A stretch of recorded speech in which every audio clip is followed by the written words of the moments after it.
अस्सलाम वालेकुम 9 क्लास। क्या हाल चाल है बच्चों आप लोगों के। उम्मीद है बेटा आप सब खैर खैरियत से होंगे और अपनी पढ़ाई पर तवज्जो भी दे रहे होंगे। तो बेटा आज हम बायोलॉजी पढ़ेंगे और लेक्चर नंबर हमारा 40 होगा। याद हो तो हमने चैप्टर नंबर 6 स्टार्ट किया हुआ था एंजाइम्स, और हमने टॉपिक स्टार्ट किया था 6.1.1 फैक्टर्स अफेक्टिंग एंजाइम्स एक्टिविटी। तो उसी को हम आगे लेके चलेंगे, आज कंटिन्यू करेंगे। तो लास्ट टाइम हम लोगों ने पढ़ा था कि पहला जो फैक्टर था जिसको हमने क्या कहा था, टेम्परेचर के टेम्परेचर कैसे हमारे एंजाइम की एक्टिविटी पे असर डालता है। तो उसी को हम आगे लेके चलेंगे। तो नेक्स्ट हम पढ़ेंगे फैक्टर जो कि है सबस्ट्रेट कंसंट्रेशन। उससे पहले एक एमसीक्यू है, देखें उन्होंने लिखा है, कहता है birds have higher body temperature than mammals. Mammals, humans इसमें आ जाते हैं, इनका 37 होता है।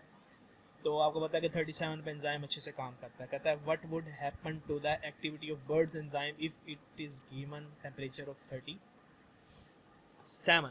कहता है कि क्या होगा एक्टिविटी ऑफ बर्ड्स एंजाइम को अगर उनको टेम्परेचर क्या मिल जाएगा, 37। तो देखें मैमल्स के जो एंजाइम है वो 37 पे काम करते हैं, ऐसा ही है। लेकिन बर्ड्स के जाहिर सी बात है बॉडी टेम्परेचर हाई है तो उनके एंजाइम हायर टेम्परेचर पे काम करेंगे। तो जब उनको 37 देंगे तो 37 उनकी बॉडी के टेम्परेचर से कम है, तो उनका टेम्परेचर क्या हो जाएगा, और सॉरी रेट ऑफ रिएक्शन क्या हो जाएगा, कम हो जाएगा। ठीक है, तो इन्होंने लिखा हुआ है रिएक्शन विल स्लो डाउन। तो आगे चलते हैं, आज हम पढ़ेंगे सबस्ट्रेट कंसंट्रेशन। अब बेटा इसको जरा गौर से समझिएगा। ये जो टॉपिक है ये थोड़ा सा डिफिकल्ट है। ठीक है, टेक्निकल कह सकते हैं, वैसे इसको डिफिकल्ट तो नहीं कहना चाहिए, टेक्निकल कहना चाहिए। कि आप इसको समझ लेंगे तो आसान है, तो समझना पड़ेगा आपको। तो स्टार्ट करते हैं। देखिए लिखा है, कहता है if enzyme molecules are available in a reaction, increase in substrate concentration increases the rate of reaction. पहली बात क्या कह रहा है कि अगर हमारे पास एंजाइम्स के मॉलिक्यूल यानी एंजाइम्स मौजूद हैं एक रिएक्शन के अंदर, मतलब एक्स्ट्रा एंजाइम्स हैं। अब रिएक्शन में आपने सबस्ट्रेट डाले, फॉर एग्जांपल वो थे 10 लेकिन एंजाइम थे 20। समझ आ रही है बात की? दोबारा रिपीट करूं बात को, गौर से सुनिएगा बेटा कि हमारे पास एक रिएक्शन था, उसमें 20 एंजाइम्स थे आपके पास, लेकिन जो सबस्ट्रेट थे वो आपने 10 डाले। दो उसमें 20 में से 10 एंजाइम 10 सबस्ट्रेट की तरफ चले गए और उसको कन्वर्ट करने लगे प्रोडक्ट में। लेकिन आपने क्या किया, और 10 के साथ मजीद 5 सबस्ट्रेट और डाल दिए, तो जो एंजाइम्स मौजूद थे वो एकदम आ गए उसमें। ऐसा ही होगा तो रेट ऑफ रिएक्शन क्या हो जाएगा, आपके पास बढ़ जाएगा। लेकिन कहता है if enzyme concentration is kept constant and the amount of substrate is increase, a point is reached where any further increase in substrate does not increase the rate of reaction anymore। कहता है कि अगर आप enzyme की concentration को रखें constant, मतलब आपने 15 रखे थे तो आपके पास 20 से ना 15 चले गए, आपने और सबस्ट्रेट डाले, रिएक्शन तेज हो गया, तो ये 20 एंजाइम 20 सबस्ट्रेट को कन्वर्ट करने में लग गए।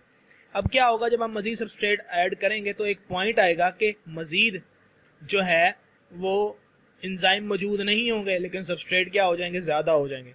तो उस पॉइंट पे रेट ऑफ रिएक्शन क्या हो जाएगा, कांस्टेंट हो जाएगा, मतलब रेट ऑफ रिएक्शन बढ़ेगा नहीं।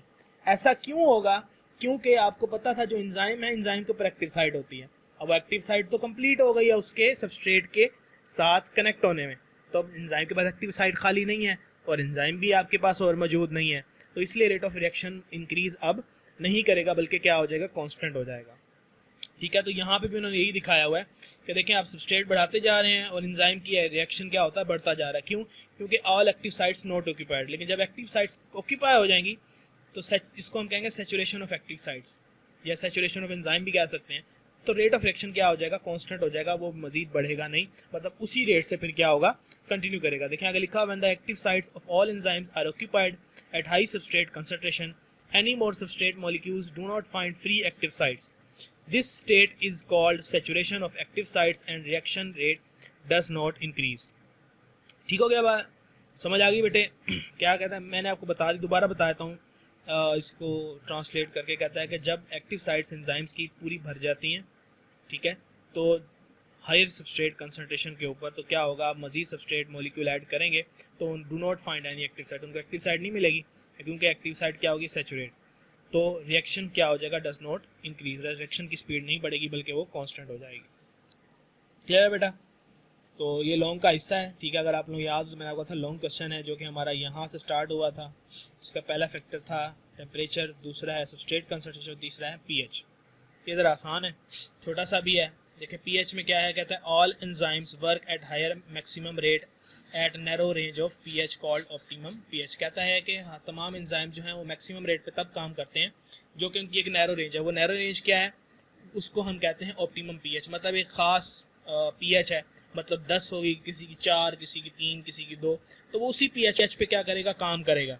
अगर उसकी पीएच आप बढ़ा देंगे तो वो एंजाइम काम नहीं करेगा। देखा slide change in this pH cause retardation of enzyme activity और ब्लॉक्स इट कंप्लीटली। तो कहता है उसकी एक्टिविटी रिटार्ड हो जाएगी, रुक जाएगी, चेंज हो जाएगी, या फिर वो कंप्लीटली ब्लॉक हो जाएगा, वो काम नहीं करेगा। कहता है every enzyme has its specific pH value. कहता है हर एंजाइम की अपनी स्पेसिफिक पीएच वैल्यू है और वो उसी पे काम करता है। कहता है for example pepsin working in stomach is active in acidic medium low pH. Acidic medium जो है, एसिडिक पीएच, उसको हम लो पीएच कहते हैं, ठीक है। और लो पीएच हमारे स्टमक में होती है। तो कहता है पेप्सिन जो है वो वहीं पे काम करता है। पेप्सिन क्या है, बेसिकली प्रोटीन डाइजेस्टिंग एंजाइम है, लेकिन ये कहाँ काम करता है, हमारे स्टमक में। कहता है वाइल ट्रिप्सिन ये भी प्रोटीन डाइजेस्टिंग एंजाइम है, work in small intestine shows it's activity in alkaline pH high pH. Alkaline pH को हम हाई कहते हैं, ठीक है। कहता है ट्रिप्सिन जो है इंटेस्टाइन में काम करता है, वहां पे अल्कलाइन पीएच होती है, ठीक है।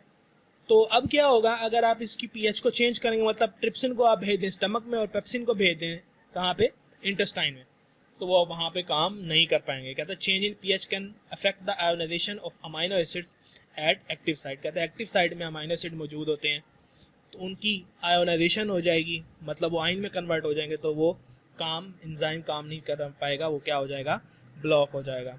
ठीक हो गया बेटे। अब ये जो है ना, इसमें ये वाला ये बड़ा इंपॉर्टेंट है एमसीक्यू के लिए। वो कहते हैं pepsin works in dash acidic medium, stomach, low pH, ये तीनों आ सकते हैं ऑप्शन में। Trypsin work in dash small intestine, alkaline medium और हाई पीएच। तो ये बहुत इंपॉर्टेंट एमसीक्यू है, ठीक है। यहाँ पे बेटा आप लोगों का लॉन्ग क्वेश्चन जो है वो एंड हो जाता है, ठीक है। ये इसका देखें ग्राफ है कि पीएच जो है अपनी पॉइंट से कम थी, तो ये इसकी रेट ऑफ रिएक्शन बढ़ा, तो ये इंक्रीज करता जाएगा वहां तक जहां उसकी पॉइंट होगा, जो उसकी अपनी पीएच होगी उस पर मैक्सिमम रेट पे काम करेगा। जैसी पीएच में चेंज आएगा तो उसका एक्टिविटी जो है वो कम हो जाएगी। देखें ये डिक्रीज हो रही है, अगर पीएच कम है तो भी इसकी डिक्रीज हो रही है, पीएच ज़्यादा है तो भी उसकी जो एक्टिविटी है वो क्या हो रही है, डिक्रीज हो रही है। तो एंजाइम अपनी पीएच पे मैक्सिमम रेट पे काम करता है। पीएच चेंज होगी, उसकी एक्टिविटी डिक्रीज हो जाएगी और वो फिर क्या हो जाएगा, वो ब्लॉक हो जाएगा। तो नेक्स्ट लेक्चर में इंशाल्लाह आपसे मुलाकात होती है, लेक्चर नंबर 41। उसमें इंशाल्लाह हम पढ़ेंगे मैकेनिज्म ऑफ एंजाइम एक्शन, के असल में एंजाइम काम कैसे करता है, कि वो कैसे एंजाइम सबस्ट्रेट के साथ जुड़ता है और वो सबस्ट्रेट कॉम्प्लेक्स वगैरह या प्रोडक्ट बनाता है। तो उसके हमारे पास 2 मॉडल्स थे, इनको हम डिस्कस करेंगे इंशाल्लाह। ये नेक्स्ट लॉन्ग क्वेश्चन है हमारे पास। अपना ख्याल रखिएगा बेटे, अल्लाह हाफिज़।